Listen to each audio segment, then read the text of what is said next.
দাঁড়া দাঁড়া, একটু ধীরে।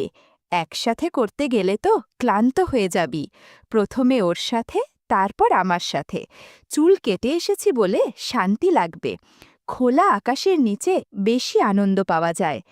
আগে যা কোনোদিন পাসনি, আজ সব পাবি। আমার নাম রনি। একটা কোম্পানিতে কাজ করি আর কর্মসূত্রে বাড়ির বাইরে থাকি। একা একটা বাড়ির ওপর তলাটা ভাড়া নিয়ে, বয়স 25। একটা প্রেম করতাম, কিন্তু সেটা কেটে গেছে। এই 1 মাস আগে যখন এই বাড়িতে ভাড়া এলাম, মনে খুশির ঝিলিক খেলে গেল। কারণ বাড়িতে শুধু দুজন মহিলা থাকেন, এক বৌদি আর এক কাকিমা। মানে যার বাড়ি সেই কাকুও আমার মতোই কর্মসূত্রে বাইরে থাকে। আর তার এক ভাইপো ছোট থেকেই এই বাড়িতেই থাকে। সে এখন মিলিটারিতে চাকরি করে, কাজেই ওই দুজনের স্ত্রী শুধু এই বাড়িতে থাকে। হ্যাঁ, সাথে অবশ্য একজন কাজের লোক থাকে, কিন্তু সে গ্রাম্য স্বভাবের। কাকিমাকে দেখে বয়স ওই 44 বা 45 বলে মনে হয়। গায়ের রং ফর্সা, একটু স্বাস্থ্যবান, যার ফলে একেবারে বাঙালি মাঝবয়সী মহিলাদের মতো দেখতে। বাড়িতে শাড়ি, ব্লাউজ আর পেটিকোট পরে থাকেন, বাঙালি মহিলাদের মতো।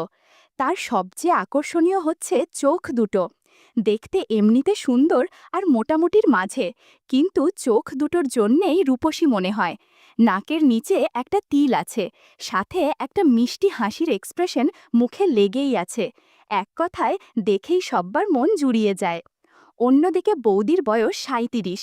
তার বয়স আমি জানি, কারণ একবার বৌদির আধার কার্ড জেরক্স করে এনে দিয়েছিলাম, তখন খেয়াল করেছি। তার নাম পরমা, শ্যাওলা গায়ের রং, খুব একটা স্বাস্থ্যবান নয়। রোজ রীতিমতো ব্যায়াম করে নিজেকে মেনটেন করেছেন। শ্যাওলা হলেও দেখতে বেশ মিষ্টি, মুখে সবসময় হাসি লেগেই আছে। যেদিন প্রথম এই বাড়িতে এসে উঠলাম, সেদিন বিকেলে বাড়ির সামনে এক সিগারেটের দোকানে দাঁড়িয়ে সিগারেট টানছি। দোকানদার জিজ্ঞেস করল, ওই বাড়ির ভাড়াটে নাকি? বললাম হ্যাঁ, আজই এলাম। শুনে হেসে উঠে বলল, দুজন মহিলা আছে ওই বাড়িতে। বুঝলাম বৌদি এর কাকিমার কথা বলছে। প্রথম দিনেই ওদের হাবভাব দেখে সন্দেহ হয়েছিল। কাজেই বেশ উৎসাহিত হয়ে জিজ্ঞেস করলাম, কেমন স্বভাবের তারা? দোকানদার বলল, পাড়ার এমন কোনো লোক নেই যার সাথে বন্ধুত্ব করেনি। পাড়ার কোনো মহিলাই ওদের সহ্য করতে পারে না, কারণ সবার স্ত্রী নাকি ওই দুজনের বিশাল ভক্ত। আর ওরা দুজনেও নাকি বেশ রসিক আর মিশুক স্বভাবের, গল্প করতে ভীষণ ভালোবাসে।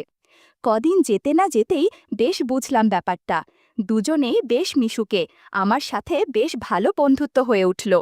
ফেসবুক আর হোয়াটসঅ্যাপে মজার মজার জোকস আর কথাবার্তা চলতে থাকলো। আস্তে আস্তে সব রকম কথাবার্তাই চলতে থাকলো। কাকিবার মুখে দেখলাম কিছু আটকায় না। একদিন আমার প্রেম জীবন নিয়ে কথা হতে হতে হঠাৎ কাকিমা জিজ্ঞেস করল, কিরে, তোর প্রেম জীবনে কোনো বিশেষ স্মৃতি আছে নাকি? কাকিমার মুখে এই কথা শুনে আমার যেমার একটু অস্বস্তি হলো। অদ্ভুত অনুভব করেছিলাম। নিজেকে সামলে নিয়ে বলেছিলাম, কি করব? শুনে কাকিমা মুখ বেঁকিয়ে বলেছিল, থাক, অত নেকা সাজতে হবে না, ভালোই জানো কি কথা বলছি। সাইড থেকে বৌদি হাসতে হাসতে বলেছিল, কাকি, তোমার মুখে না কিচ্ছু আটকায় না, বেচারা দেখো কি লজ্জা পেয়েছে। সেই শুনে কাকিমা বৌদিকে ইশারা করে বলেছিল, লজ্জা না ছাই, তুই কি ভেবেছিস ও আমাদের নিয়ে কিছুই ভাবে না নাকি? সত্যি বলতে এটা শুনে বেশ লজ্জায় পেয়েছিলাম। বলেছিলাম, হ্যাঁ ভাবি তো। শুনে বৌদি বলেছিল, ভাবনাটা নিজের কাছেই রেখো কিন্তু। একদিন কাকিমা ছাদে আমার রুমের সামনে কাপড় মেলতে এসে আমাকে বেশ অবাক করে বলল, রনি, আমার আর পরমার ছোট জামা মেলে গেলাম, নোংরা যেন না হয়। আসলে একদিন কারো একজনের জামা এরকম ভাবেই ছাদে মেলা ছিল, আর আমি সেটা নামিয়ে রেখেছিলাম।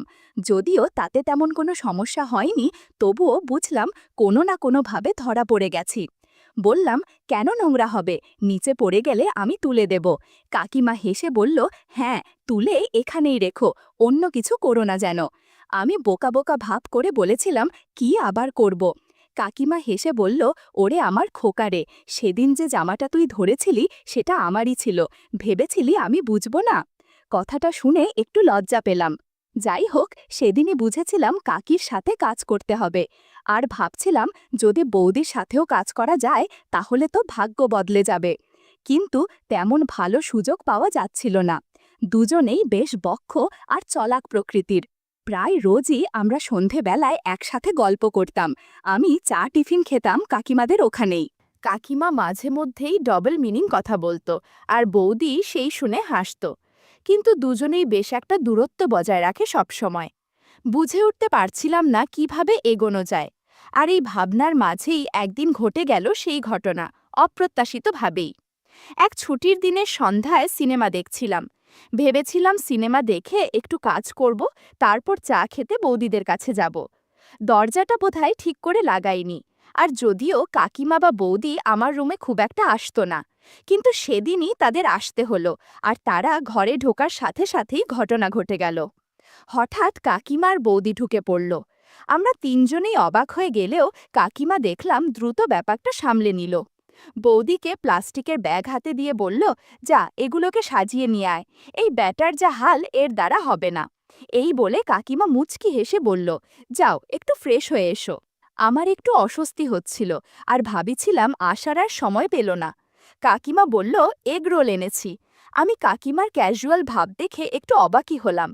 এত বড় একটা ব্যাপার, এরপরেও ভাবটা এমন যেন কিছুই হয়নি।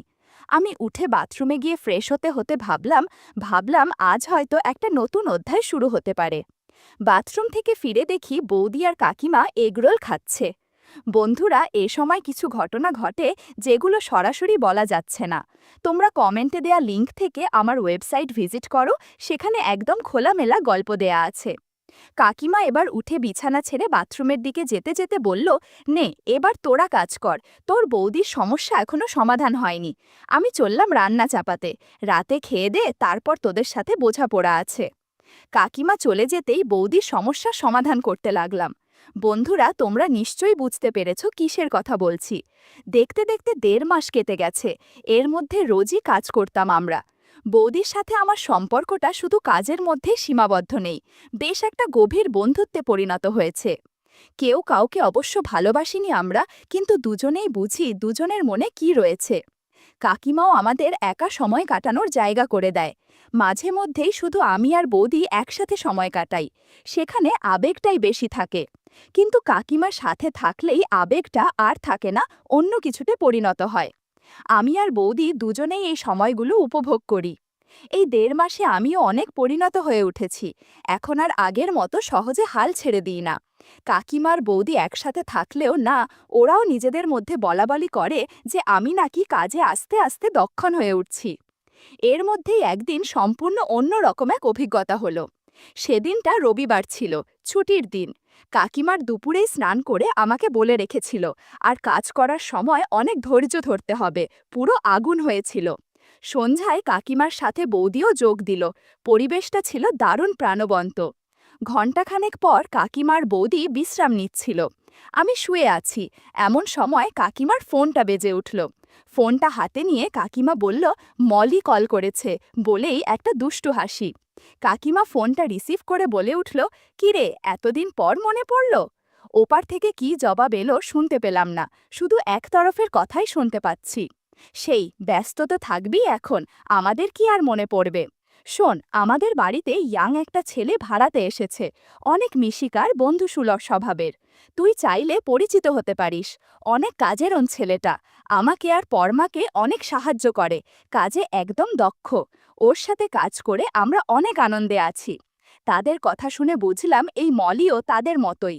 বৌদিকে আস্তে করে জিজ্ঞেস করলাম, কে এটা? বৌদি বলল, মলি দি, কাকিমার ননদ, আমি দিদি বলেই ডাকি, আমার থেকে 1 বছরের বড়। বললাম, এও কি তোমাদের মতোই নাকি? বৌদি শুনে শুধু হেসে উঠল, কিছু বলল না আমাকে। ওদিকে কাকিমার ফোনে কথা তখন চলছে। কি আর করবি, তুই যা জিনিস, তোর কথা ভাবলে আমার কেমন যেন মনে হয়। তোর অফিসের ছেলেগুলোর আর দোষ কোথায়? কাকিমা ফোনে আমার সম্বন্ধে অনেক কথা বলছিল। এসব বলাতে বেশ ভালোই লাগছিল।